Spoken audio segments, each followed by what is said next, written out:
ఈరోజు అనంతపూర్లో super 6 super hit programme అయితే చేస్తూ ఉన్నారు. ఇదే క్రమంలో జగన్మోహన్ రెడ్డి గారు ఒక ప్రెస్ మీట్ పెట్టి అసలు ఇచ్చిన హామీలు ఒక్కటి కూడా నెరవేరలేవు, ఒక్కటి కూడా తీర్చలేరు అంటూ ఇలా కొన్ని బురద జల్లే ప్రయత్నం ఏమైనా చేస్తూ ఉన్నారా? అసలు ఇంతకీ జగన్మోహన్ రెడ్డి గారు ఏం కామెంట్స్ చేస్తూ ఉన్నారు? అతని ఒపీనియన్ ఏంటి?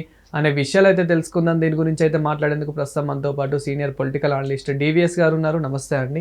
నమస్తే సార్. ఈరోజు సూపర్ 6 సూపర్ హిట్ ప్రోగ్రామ్ అయితే చేస్తూ ఉన్నారు కాబట్టి అంటే అసలు జగన్మోహన్ రెడ్డి గారు ఇదే క్రమంలో ప్రెస్ మీట్ ఎందుకు పెట్టడం జరిగింది? అంటే ఇప్పుడు జగన్మోహన్ రెడ్డి గారు చేసిన కామెంట్స్ మీద కూడా మీరు ఏమంటారు? అంటే పులివెందుల ఒంటిమిట్ట జడ్పీటీసీలు ఓడిపోయిన తర్వాత ఇవాళ స్క్రీన్ మీదకి వచ్చాడు.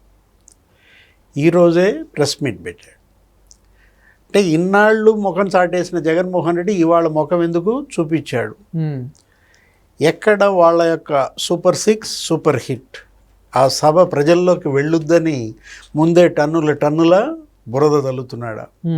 ఇప్పుడు ఆయన అన్న మాటలు ఏంటి? ఈరోజు జగన్మోహన్ రెడ్డి ప్రెస్ మీట్లో రైతుల గురించి మాట్లాడాడు. అసలు అప్పుడు ఆ యూరియా లేకపోతే ఎరువుల కొరత అటన్నిటిపైన మాట్లాడుతూ అప్పుడు ముఖ్యమంత్రి పదవే, ఇప్పుడు ముఖ్యమంత్రి పదవే, అప్పుడున్న అధికారులే ఇప్పుడు ఉన్నారు, అప్పుడు లేని కొరత ఇప్పుడు ఎందుకు అంటాడు? ఇప్పుడు దేశం మొత్తం ఉంది కొరత, కానీ ఆంధ్రప్రదేశ్లో ఎలా ఉంది? అన్ని రాష్ట్రాల్లో ఉన్న కొరత ఎంత తీవ్రంగా ఉందో అంత తీవ్రంగా ఏపీలో ఉందా? ఎప్పటికప్పుడు ముఖ్యమంత్రి కేంద్ర మంత్రులతో మాట్లాడుతున్నాడు. కాకినాడ పోర్టుకు వచ్చినటువంటి లోడ్ అంతా ఆంధ్రప్రదేశ్కే మళ్ళిస్తున్నారు. ఇప్పటికీ 78,000 టన్నుల నిల్వ ఉంది. ఇప్పటికి ఆల్రెడీ 1,00,000 టన్నుల పంపిణీ జరిగింది. 47,000 టన్నులు కేవలం చంద్రబాబు ఫోన్ కాల్తో వచ్చాయి. కేంద్ర ఎరువుల శాఖ మంత్రికి ఆయన ఫోన్ చేయటం వల్ల అప్పటికప్పుడు 47,000 టన్నులు ఏపీకి ఇచ్చారు. ఇక్కడ సమస్య గురించి కాదు నువ్వు మాట్లాడాల్సింది, సమస్య పరిష్కారం జగన్మోహన్ రెడ్డి హయాంలో ఎలా జరిగింది, చంద్రబాబు హయాంలో ఎలా జరిగింది? అప్పుడు ముఖ్యమంత్రి పదవే, ఇప్పుడు ముఖ్యమంత్రి పదవే. నువ్వు అన్నది కరెక్టే. అప్పుడు ఆ అధికారులే, ఇప్పుడు ఆ అధికారులే. నువ్వు అన్నది కరెక్టే. కానీ నువ్వు చంద్రబాబు లాగా చొరవ తీసుకున్నావా? కేంద్రంతో మాట్లాడటం ఉందా? వెంటనే హుటాహుటిన స్పందించి మరి కేంద్రంపై ఒత్తిడి తెచ్చి సమస్య పరిష్కరించావా నువ్వు ఎప్పుడన్నా? ఆ రోజు నీ హయాంలో రైతుల క్షోభ, వాళ్ళ ఆవేదన, అంటే అసలు వాళ్ళ భూములే కబ్జా చేశారు కదా. వాళ్ళ పాస్ పుస్తకాల మీద నీ ఫోటో వేసుకున్నావు, వాళ్ళ పొలాల్లో సర్వే రాళ్ల మీద నీ బొమ్మ వేసుకున్నావు, డ్రిప్ ఇరిగేషన్ని రద్దు చేశావు, సబ్సిడీ, రైతు రథం అనే స్కీమ్ని రద్దు చేశావు, రైతు భరోసా పేరుతో 30,000 కోట్ల మోసం చేశావు. అసలు రైతు పేరెత్తే అర్హత జగన్మోహన్ రెడ్డికి ఉందా? అతను ఓడిపోయినప్పుడు ప్రెస్ మీట్ పెట్టి ఏమన్నాడు? నేను 54 లక్షల మంది రైతులకి బటన్లు నొక్కా, అంతేసా, ఏమయ్యా రైతుల ఓట్లు అంటాడు. అంటే రైతుల ఉసురు పోసుకున్నావు, అందుకే ఇవాళ రైతులు నీకు ఓటేయలేదు. ఇప్పుడేదో రైతులపైన జగన్మోహన్ రెడ్డి మొసలు కన్నీరు గారిస్తే నమ్ముతారా? ఇప్పుడు మెడికల్ కాలేజీల గురించి మాట్లాడతాడు. ఏది ఇప్పుడు నేను 17 మెడికల్ కాలేజీలు తెచ్చాను, వాటిని ప్రైవేటు పరం చేస్తున్నాడు అంటాడు. ఇప్పుడు 8,400 కోట్లతో మెడికల్ కాలేజీలు బడ్జెట్, నువ్వెంత ఖర్చు పెట్టావు? 400 కోట్లు. ఎక్కడ 8,400 కోట్లు? ఎక్కడ 400 కోట్లు? అంటే నీలాగా 400 కోట్లు ఖర్చు పెడితే అవి ఎప్పుడు పూర్తవుతాయి? 20 ఏళ్ళక? ఇప్పుడు 8,400 కోట్లతో కాలేజీలు కట్టాలి, కానీ నువ్వు ఎంత ఖర్చు పెట్టావు? 400 కోట్లు. ఈ లెక్కన కట్టుకుంటూ వెళ్తే 20 ఏళ్ల తర్వాత పూర్తయ్యే కాలేజీలు. అప్పటికి రాజు ఎవరు, రెడ్డి ఎవరు? అసలు ఏ స్కీమ్ అయినా ఏ పథకం అయినా త్వరితగతిన పూర్తి చేయాలి. ఇప్పుడు డబ్బులు లేనప్పుడు అసలు అంత భారం ఎందుకు నెత్తినెత్తుకున్నావు? ఒక్క మెడికల్ కాలేజీ కంప్లీట్ చేసావా? అసలు మెడికల్ కాలేజీలు కావవి, అవేంటి మొండిగోడల కాలేజీలు. ఇప్పుడు అదేంటి మచిలీపట్నం. ఆ మచిలీపట్నం మెడికల్ కాలేజీకి ఎంత ఖర్చు పెట్టాలి? 505 కోట్లు ఖర్చు పెట్టాలి. జగన్మోహన్ రెడ్డి ఎంత ఖర్చు పెట్టాడు? 11 కోట్లు. ఎక్కడ 505 కోట్లు, ఎక్కడ 11 కోట్లు? ఈ మెడికల్ కాలేజీలన్నీ నేను తెచ్చాను, వాటిని ప్రైవేట్ పరం చేస్తున్నాడంటే, ఇప్పుడు అవి కంప్లీట్ చేయాలంటే 10,000 కోట్లు కావాలి. ప్రభుత్వం 10,000 కోట్లతో మరి వాటిపైన పెట్టే అంత సామర్థ్యం ఉందా? లేదు. కాబట్టే వాటిని పీపీపీ మోడల్లో టేకప్ చేస్తున్నారు. పీపీపీ మోడల్ వేరు, ప్రైవేటీకరణ వేరు.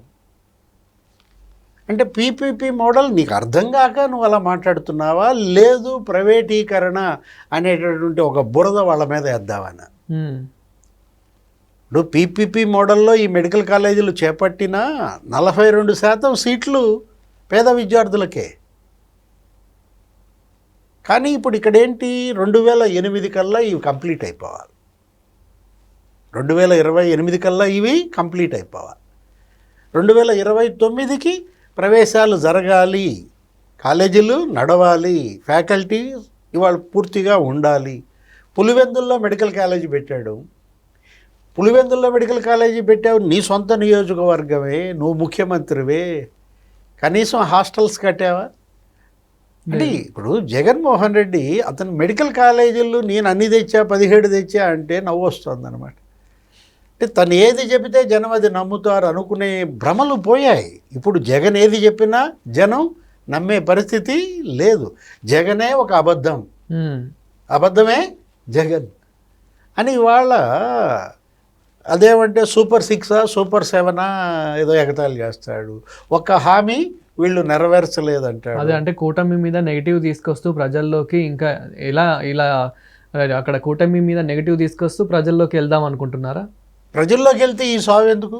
ప్రజల్లోకి వెళ్ళడు, మళ్ళీ ఎలహంకి వెళ్ళిపోతాడు. ఇప్పుడు అతనికి సీరియస్నెస్ లేదా, లేకపోతే భయమా, అరెస్ట్ చేస్తారని భయంతో పారిపోతున్నాడా? ఇప్పుడు ఈ మాటలు ఇవాళ ప్రెస్ మీట్లో మాట్లాడి రేపొద్దున 18వ తారీఖు అసెంబ్లీ మాట్లాడు, అక్కడికి వెళ్ళి అసలు వస్తారా రారా? ఎందుకు వస్తాడు? వెళ్ళనని చెప్పేశాడు కదా. కాకపోతే ప్రెస్ మీట్లు పెడతాడు. అసలు ఎందుకు నువ్వు అసలు అటువంటిప్పుడు ఎందుకు పోటీ చేశావు? నీకు అసలు ఓటేయటం దండగ కదా. అసెంబ్లీకి వెళ్ళను నేను ముఖ్యమంత్రి కాకపోతే అని చెప్పావా? ఇప్పుడు ఒకటి సూపర్ 6 వాళ్ళు బ్రహ్మాండంగా మరి అన్నదాత సుఖీభవ, రైతు ఖాతాలో 7,000 పడిపోయినాయి, ఇంకో 7,000 వచ్చే నెలలో వేస్తారు, ఇంకో 6,000 వచ్చే నెలలో వేస్తారు. 20,000 ఇస్తామన్నారు, వాళ్ళ హామీ నిలబెట్టుకుంటున్నారు. 3,000 కోట్లు రైతులకు ఇచ్చారు నిన్నగాక మొన్న. నువ్వేం చేశావు? 30,000 కోట్లు మోసం చేశావు. కేంద్రం ఇచ్చేది కాకుండా 13,500 ఇస్తానన్నాడు, కేంద్రం ఇచ్చే 6,000 నొక్కాడు. మోసం కాదా అది? ఇప్పుడు వీళ్ళేంటి, కేంద్రం ఇచ్చేది కాకుండా 14,000 ఇస్తున్నారు రైతులకి. లేకపోతే ఇప్పుడు ఇదేది తల్లికి వందనం. నువ్వేమని చెప్పావు ఆ రోజు? నీ భార్య భారతీ మేడం ఇంటింటికి వెళ్ళి ఏమని చెప్పింది? ఇప్పుడు నీకు 15,000, నీకు 15,000, నీకు 15,000 అని చెప్పింది. ఇచ్చారా? ఇప్పుడు ఎంతమంది బిడ్డలుంటే అంతమందికి అమ్మఒడి ఇస్తానన్నాడు, ఇచ్చాడా? తర్వాత ముఖ్యమంత్రి కాగానే ఒక బిడ్డకే ఇస్తానన్నాడు. ఇప్పుడు ఇవాళ ఏంటి, 2 బిడ్డలుంటే బ్రహ్మాండంగా 26,000, 3 బిడ్డలుంటే 39,000. అసలు ఏంటి, ఒక ఉమ్మడి కుటుంబంలో అయితే 12 మంది బిడ్డలు ఉన్నారంట, 12 మందికి తల్లికి వందనం ఇచ్చారు. అంటే అసలు అక్కడ ఒక్క కుటుంబానికే నీకు 1,56,000 వచ్చింది. అంటే ఎంతమంది బిడ్డలుంటే అంతమందికి తలా 13,000 ఇస్తుంటే, ఇప్పుడు నువ్వేం చేసావు? నిరుద్యోగం పెంచావు. కేంద్రంలో 15% నిరుద్యోగం ఉంటే కేంద్ర స్థాయిలో జాతీయంగా ఆంధ్రప్రదేశ్లో 30% నిరుద్యోగం. అందుకు కాదు యువతరం అంతా నీ మీద తిరగబడింది, యువగళం అంటూ లోకేష్ వెంట నడిచింది. ఇవాళ బ్రహ్మాండంగా 10 లక్షల కోట్ల పెట్టుబడులు తెచ్చారు. ఒక 6 లక్షల కోట్ల పెట్టుబడులు గ్రౌండ్ అవుతున్నాయి. 6 లక్షల మందికి ఉపాధి వస్తుంది. మెగా డిఎస్సి రేపొద్దున ముఖ్యమంత్రి చేతుల మీదకి వాళ్ళ సర్టిఫికేట్లు అందుకుంటున్నారు, అపాయింట్మెంట్ లెటర్స్ తీసుకుంటున్నారు. రేపు 18వ తారీఖు మెగా డిఎస్సి సభ ఒకటి పెడుతున్నారు, 19వ తారీఖు. నువ్వేం చేసావు? దగా డిఎస్సి చేసావు. ఇప్పుడు మెగా డిఎస్సి పెడతాను అన్నావు, కానీ 6,000 పోస్టులతో ఎలక్షన్ ముందు పెట్టావు, అది కూడా జరపలేదు, అది దగా డిఎస్సి అని ఎవరంటున్నారు? నీ చెల్లి అంటోంది.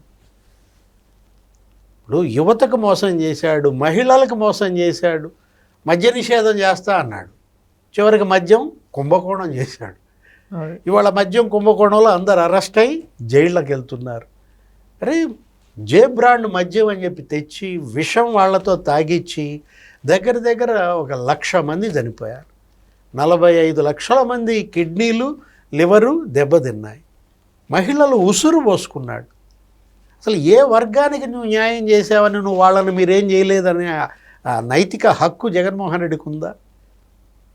ఒక జగన్మోహన్ రెడ్డి ఇప్పుడు పరిపాలన అధ్వానం అంటున్నాడు, ఈ ప్రభుత్వం అధ్వానంగా పరిపాలన చేస్తోంది అంటున్నాడు.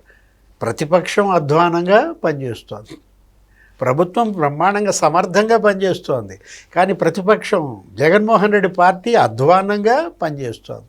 అసెంబ్లీకి పోదు, లేకపోతే ఆందోళనలకు పిలిపిస్తే ఆందోళనలో పాల్గొనరు. నిన్న అన్నదాత పోరు అన్నాడు, వెళ్ళావా నువ్వు? నీ మంత్రులు వెళ్ళారా నీ హయాంలో?